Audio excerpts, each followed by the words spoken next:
Hey everybody, aren't you lucky? Here you are at Pastor Have You Seen This? Another stunning edition of internet content where we at the pastors of Allen Creek Community Church take a look at something you've sent us. By the way, write to this address right here, social@ac3.org. And we just get to comment on it, and you get to be edified by our content as we comment on something that's making the rounds. It has to do with God, the Bible, Christianity, or whatever. I haven't seen this. So this is kind of just, excuse me, this is a total cold take on this. And let's see what this pastor has to say about this content. Jesus was one of these students as well. Jesus was a Freemason. What? When he disappeared from the Bible, where did he go? He went to Egypt. I've taken many people to the actual bed that he slept in, which is still there in Egypt. It's a shrine now. He was there learning the Egyptian mysteries. And this is well known. Well known. By the way, there's just a ton of locations that are supposedly talked about inside the New Testament that are highly disputed. So I'm not immediately jumping on the bandwagon here of the Jesus bed he slept in Egypt. These are basically referring to the lost years between the time he was 12, and we have that mentioned in Luke of Jesus being in the temple, and probably not. Probably the time that his parents fled down to Egypt when he was 2, and then the time that they came back to Nazareth to raise him. Well documented. I mean, that was an apocryphal text that was left out. That was an apocryphal. To Tibet. Okay, an apocryphal text that was left out of the Bible, and I think the presumption he says is he's thinking, well, it's therefore it got kicked out for no good reason, right? There was a lot of apocryphal texts that got kicked out, among them the Gnostic Gospels, which were late century works, and none of them were seriously considered for inclusion in the New Testament. None of them were read regularly as authoritative. Why? Because they were written late, not by first century sources. Learned Reiki healing and Qigong and energy healing with his hands. It came down through India, learned the mystic arts, and then the Bible picks up at the age of 32, I called my son out of Egypt. Right. Okay. So yeah, and I've heard this before. So the argument is, where was Jesus during the lost years? So we mentioned 2. So I've mentioned the lost years of him being taken down to Egypt when he was a child, and that we know for sure happened based on Luke's account. But then he's mentioning the second set of lost years, which is after he grows up, presumably, and enters into his father's business. Perhaps, I don't know if he even accepts that Jesus entered into Joseph's business as a carpenter, as a builder. But then between that time, which would be 15 to 20, and the age 30, what's he doing? And New Agers have said for lots of years that he went on a trip to Egypt. So the question is, what reason do we have to believe that? What's our source for that?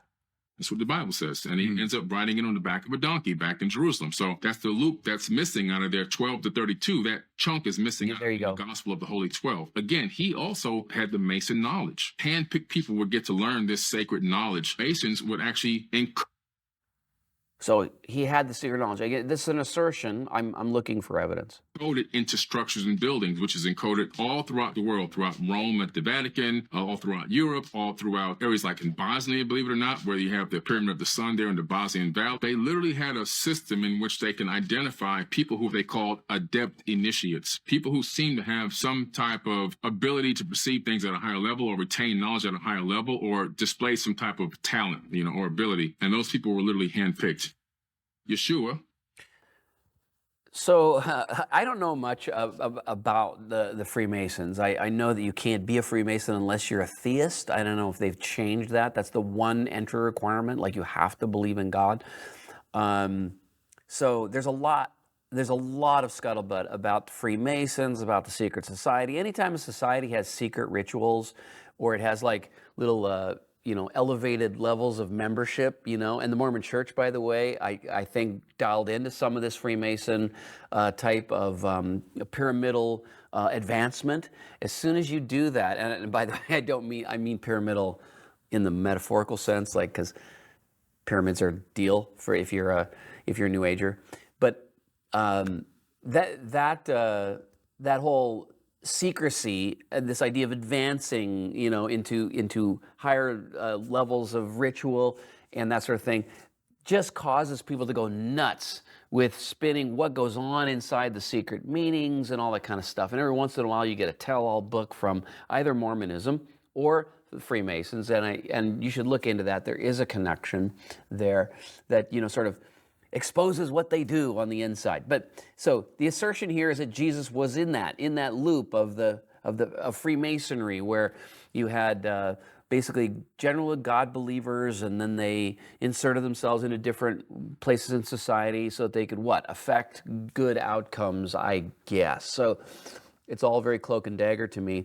But the assertion that Jesus was a Freemason, it's an assertion, man. I mean, so what I'm looking for is the evidence, early evidence and textual evidence that Jesus, during the lost year, so to speak, between the age of 12, when we have him in the temple, Luke records him in the temple, and the age of 30, when he begins his ministry, how does he go to Egypt? Some people say he went to India. Here he says he went to Tibet, and he learned the New Age arts of, you know, whatever, healing, and that's how he came back, and he was a healer and all that stuff. So none of that is confirmed by anything that's early, not nearly as early as the New Testament, and most of it's just sort of inserted by massive speculation based on, you know, cryptic text. So, yeah, looking for the actual evidence that Jesus was a Freemason, and until I see that, color me skeptical on this claim. Now, looking into Freemasonry, well, that one might be an interesting little thing you could drill down into and ask, where did they get, you know, their basic ideas from, their basic worldview of Freemasonry and all that kind of stuff. It was a big deal in the early United States. Like, I mean, they had a whole party that was the anti-Freemason party. Wasn't that what it was called? I think so. So there was a party that was called, you know, it was the "We're not Freemasons." You know, vote for us, we're not Freemasons. Because already back then, the idea was that people involved in Freemasonry kind of, you know, gravitated to and held a lot of political power. And so whatever secret things go on there, I really claim a lot of ignorance about what's going on there. But whether Jesus was part of that secret society or not, I think we can say certainly he was not, until we see any kind of quality evidence to the contrary. All right, so that's my take on, was Jesus a Freemason? We're going with no on that one. So until next time, we will see you here on Pastor, have you seen this? And until then, send us content if you want us to comment to right here, this one, right here, social@ac3.org. No, it goes like this. Or does it go like this? Yeah, it goes like this. Next time, see ya.